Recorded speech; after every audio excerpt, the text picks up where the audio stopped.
सत्यमेव जयते या ब्रीदवाक्याला सत्यात उतरवणारी महाराष्ट्रातील एकमेव मराठी वृत्तवाहिनी आजचा महाराष्ट्र। दिनांक 1 जुलै रोजी वादळी पावसाच्या अतिवृष्टीमुळे दुगाड गावातील श्री प्रवीण सोमनाथ पाटील यांच्या तबेल्याची छत व पत्रे उडून गेले असून त्यांचे मोठ्या प्रमाणावर नुकसान झालेले आहे। या घटनेप्रकरणी त्यांना 2 ते 3 लाखांचं नुकसान झालेलं आहे।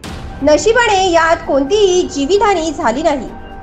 तरी या प्रसंगी ग्रामपंचायत, तहसीलदार व तलाठी यांनी घटनेची पाहणी करून नुकसानग्रस्तांना योग्य ती भरपाई मिळवून देण्यात यावी।